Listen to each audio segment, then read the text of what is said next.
இன்றைக்கி வீட்டில் ஸ்வீட் ஏதாச்சும் இருந்தால் ஆகும் சாப்பிட்றதுக்கு அப்படிங்கிற மாதிரி பேசிக்கிட்டாங்க. அது போதுமே நம்மளுக்கு அப்படிங்கிற மாதிரி நான் ஆரம்பிச்சுக்கிட்டேன். ஒன்றும் இல்லை, கேரட் லட்டு செஞ்சிடலான்னு முடிவு பண்ணிட்டேன். அவ்வளோதான். அவங்க திரும்பி பார்க்கல நம்ம கையில் லட்டு இருக்கோன்னு. அது மாதிரி 1.5 கப்பு கடலை மாவு, கொஞ்சம் சோடாப்பு, கொஞ்சம் உப்பு கலந்து நல்லா கரைச்சி அந்த பொருள் எல்லாம் கரைச்சி எடுத்துக்கிட்டேன். அரிகரண்டியில் ஊற்றினோம்னா ஊற்றுனது இந்த பக்கம் விழுந்துருமே தவிர தேய்க்க வேண்டியதில்லை. அது மாதிரி லேசாக இந்த பதத்தில் கரைச்சி எடுத்துக்கிட்டேன். இனி எண்ணெயில் பூந்தி தேய்ச்சி எடுத்துக்கலாம். உங்களுக்கு மாவு கம்மிங்காட்டி 2-3 டைம் போட்டாலே போதும், டக்குன்னு முடிஞ்சு போயிடும். பூந்தி போடுறதுக்கு அடுப்பு கொஞ்சம் கம்மியாகவே எரி விடலாம். அதே மாதிரி பூந்தி அளவுக்கு முருகக்கூடாது, கொஞ்சம் முன்னாடியே கொஞ்சம் வதன்னு எடுத்துடணும். அப்போ தான் உங்களுக்கு லட்டு பிடிக்கிறதுக்கு ஈஸியாக வரும். முன்ன மாதிரி இல்லை, பூந்தியிலே லட்டு பிடிக்கணுங்கிறது இல்லை. நம்ம இப்போ மிக்சியில் கொஞ்சம் அடித்து லேசாக அடித்து எடுத்துக்கலாம். நான் கொஞ்சம் அதிகமாகவே அடிச்சிட்டேன், இன்னும் கொஞ்சம் கம்மியாகவும் அடிச்சுக்கலாம். இந்த அளவுக்கு அடித்தாலும் சௌகரியம் தான், ஒன்றும் தப்பும் இல்லை. அது மாதிரி அடித்து எடுத்துக்கிட்டேன்.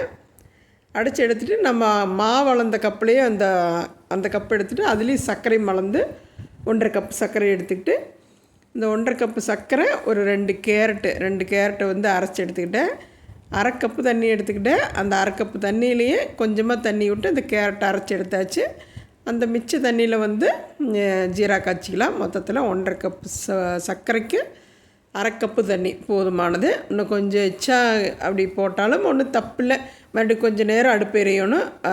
அந்த ஜீரா சுண்ட வேண்டியது இருக்கும், அந்த தண்ணி இதாக வேண்டியது இருக்கும்.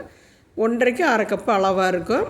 இந்த சைடு நம்ம முந்திரி வறுத்து எடுத்துக்கலாம். முந்திரியும் அந்த அன்றைக்கி திராட்சை இல்லை, அதனால் பிஸ்தா பருப்பு கூட சேர்த்துக்கிட்டோம். முந்திரி பிஸ்தா எதை இருக்கிறத போட்டுக்கலாம். இப்போ பாகமும் பதம் வந்துருச்சு, கம்பி பதம் வந்துருச்சு. கம்பி பதம் இல்லாமையும் செய்யலாம். அது உங்களுக்கு டக்குன்னு 2-1 நாளில் சாப்பிட்டு முடிக்க வேண்டிய ஒரு கட்டாயம் ஆயிரும். இது நம்ம செஞ்சு வச்சிட்டோம்னா நம்ம விருப்பப்பட்டால் சாப்பிட்லாம், இல்லைன்னா ஸ்டோர் பண்ணிக்கலாம், ஒன்றும் பிரச்சனை இல்லை. அது மாதிரி பதம் எடுத்து செய்கிறது தான் நல்லது, இல்லைன்னா கட்டாயம் சாப்பிட வேண்டிய இது நல்லதில்லை. தேவைப்பட்டால் சாப்பிட்டா போகுது அப்படிங்கிறதானே கரெக்டு. அது மாதிரி அப்புறம் ரெண்டாவது இதுக்கு ஜீரா காய்ச்சிட்டு இருக்கும்போது நான் சர்க்கரையில் ஏலக்காய் ஒரு 4-5 சேர்த்து பவுடராக்கி அதோட சேர்த்துக்கிட்டேன். அவ்வளோதான், கிட்டத்தட்ட லட்டு ரெடி ஆயிடுச்சு. நம்ம காய்ச்சின ஜீராக்குமே பூந்தி தேய்ச்ச அளவுக்குமே சரியாக போயிடுச்சு. மாவும் ஜீராவும் நான் சொன்ன மாதிரியே அவங்க திரும்பி பார்க்கையில் கையில் லட்டு தான் இருந்தது.